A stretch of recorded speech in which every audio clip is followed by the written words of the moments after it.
Hey guys, Early here, and I'm doing something I never thought I would ever do, and that is called, well, it's going to be called the Early Review, where I'm going to be reviewing games and whatnot that I come across.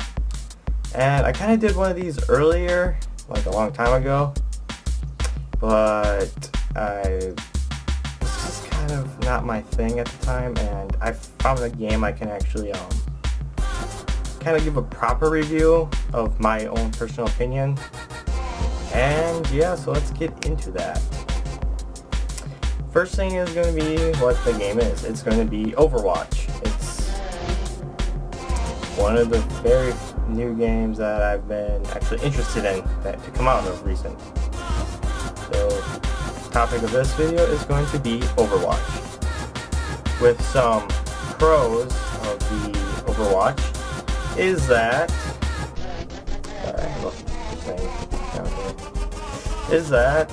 it's a new and fresh game from Blizzard. Usually they've done MOBAs and MMOs and other stuff like that. They've never really done the FPS type of games. And this type of FPS is really similar to the feel of Team Fortress 2, which is another game I really enjoy, which I haven't been playing much of at all. But that's another topic for another day. And as well, like I said, it is a fresh game for Blizzard to do. Another thing is that it's actually the very first Blizzard game to actually interest me.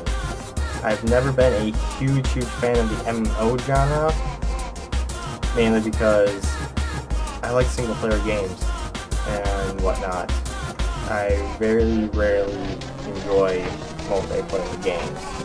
Very rarely do I ever enjoy them. And when I do enjoy them, I usually like to have at least one other friend with me, playing it with me. It's pretty much one of the very first Blizzard games to fully interest me and be like, I would really like to get that. I'd love to pre-order that. I don't have it pre-ordered because I don't have full income yet. So when I do, I will probably be purchasing it when I have a solid income. Next thing is that the characters are quite fun. You got, actually the next two pros are pretty much about the characters and they can intertwine. The characters are fun to play, they're fun characteristics, and they're also quite unique, being that you don't got just single classes. I mean, most of them do have a particular job that they need to acquire, but they all have their own, like, hey, you can actually do this however you feel, even though it has a technical job. Kind of like with my favorite character of the bunch, Lucio. He's kind of just to sit back and support in the back. He kind of feels like something you would play more on a defensive scenario, but I've had a lot of fun playing as offense on him as well as defense. Just the fact that you can heal passively, you can give speed boost passively, and you can still actually do a fair amount of damage. Plus his ultimate is quite fun with the fact that you make a huge sound barrier and gives a shield boost. And I believe it also can heal your team as well that are in the sound wave. So that's another fun thing about Lucio that I like, is that I can be a fun time being support as well as being kind of in the action. Another character that I've enjoyed is Pharah, mainly because I used to, and still kind of pretty much main soldier in Team Fortress 2. Pharah and Soldier kind of have a similar feel to me with the whole, you can do like pretty much a rocket jump with Pharah's jetpack of sorts, and the fact that she pretty much uses a rocket launcher, and I kind of know where to hit with splash damage if I need to do splash damage. Other characters that are fun are Reaper, but Reaper is kind of a special case because you have to really know how to use him. I don't exactly. Towards the end of the beta, I kind of started using him mainly to kind of get a feel with other characters, because pretty much most of the beta I played Lucio and Pharah. And I wanted to kind of extend playing McCready.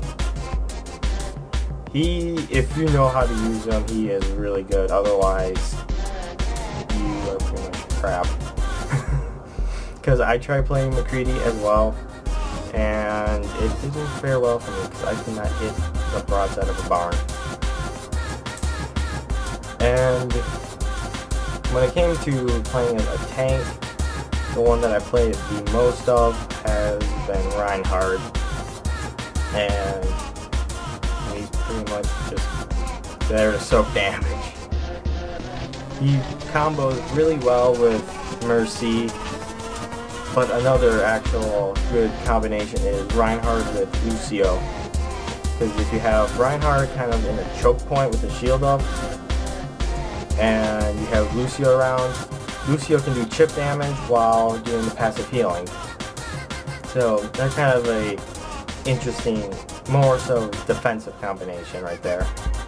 With Reinhardt kind of hitting a choke point, with Lucio kind of behind, and the team just all open attack behind the shield. Also, the characteristics of some of the other characters, like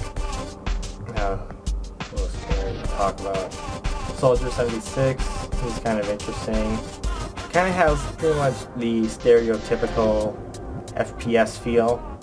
So if you play a lot of, I guess, modern FPSs and you were just interested in Overwatch, if you want a good, just easy feel to get into the game, I would suggest Soldier 76. Mainly because he has kind of a modern FPS feel, at least to me.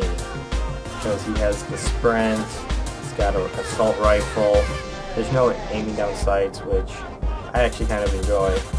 Just having the crosshairs and just aim through the crosshairs and not aiming down sights, because I've never been accurate with aiming down sights. I kind of just spray with the gun. Especially with LMGs, when I used to play a lot of modern FPSs, which I don't anymore, which is good, because they're not fun anymore. Well, that's a whole new tangent right there. And there were a couple of cons that I saw, and that most competitive players wouldn't really see, but for like new players getting into it, kind of playing against bots, which is something I kind of like to do just to pass time. Just like, I don't feel like doing PvP. And I'll just do solo against bots there, have fun. But one of the things that I found with the bots is that there's not much variety. You got a set. You got a set amount, and it'd be a little bit more fun if you could just spread it out to all the characters. I mean, I assume that not much of the programming was done for the other characters, just the ones that they did for the beta. But if they haven't, I would really highly recommend that they would. Just so you don't have the same characters just attacking and defending with. You can kind of just mix and match and kind of build your own kind of just setup. Because, like, say you're playing as one character and another character is kind of countering you, you kind of might want to play as that character that you like to play as, and then have on the other team, say, your counter, unless your counter is actually part of the main bots already, which then just play your character and play against the bots. But, long story short, say you play a lot of Reinhardt, and when the characters likes to get behind you, say Junkrat, he can do a lot of damage behind you. Or even Pharah can just jump back and get pretty much, as long as Reinhardt has a shield, he's good from the front, but if someone gets behind him, he's pretty much toast unless you turn around. Just kind of getting counters for other characters and kind of play one character and learn how to counter your counter type of deal. And another con is that, as of right now, a lot of the characters and their abilities are very overpowered. One in particular has been Bastion, pretty much the living turret. Pretty much because he's a living turret sense. Pretty much he sets up in a really good spot and he can shoot through the entire team of his opponents. And he is just really powerful. Pretty much, if you get a really good setup, you cannot counter him. A lot of people have complained, and I've seen a lot of complaining images from Twitter and whatnot, and they've just like played this character or this character to counter him. If the counter to him can't even touch him, there's something wrong with that. I mean, probably the best way to counter him is dash in there with Tracer, stick him with her ultimate, and revert time to get out of there and then blow him up. That's like the greatest counter I can see working right now without him chewing through the Tracer before he gets to him. Also with other characters, I don't know really how they would nerf it, but McCree's its high noon, very powerful. Pretty much, if you're not behind a wall, you're pretty much dead. I don't know if there's like a specific character limit, how many targets he can hit with the high noon, but if you're not behind a wall when you hear it's high noon, and you can't find McCready and kill him before he finishes ultimate, yeah, you're pretty much toast. Man, do I know that feeling. Other characters, Roadhog's rapid machine gun is pretty powerful, but he's a huge tank also. But he can clear an entire team with that, so I'm wondering if there's just like a certain ranged damage multiplier in there or something, I don't know. The main character that needs a lot of nerfing down is Bastion, with being able to just do tank as well as just mow a team down. Torborn, the dwarf engineer turret guy, I think it's Torborn. He's pretty powerful, but then again, he kind of has some ways to get around him as well. Pretty much most of these overpowered characters get overpowered because there's a Bastion on the team. Because if you have a Bastion and a Torborn, they combo really great together because you have a AI turret and a PC turret pretty much scanning the entire area, and if the PC Bastion can't find something, the AI turret will probably find it, and then they can just double team stuff. So anything that pairs well with the Bastion will also gain the overpowered factor of the pretty much comboage. They pretty much, if they pair well with the other, it's going to be a pretty powerful team. And yeah, let's see here. I pretty much said everything that I wanted to say in this kind of review. So if I had to give like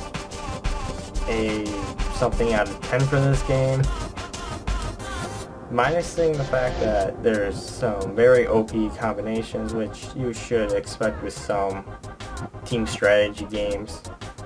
Because even though it's an FPS, it's still kind of a strategy game where you have to think of enemy movement and placements and all sorts of fun stuff like that.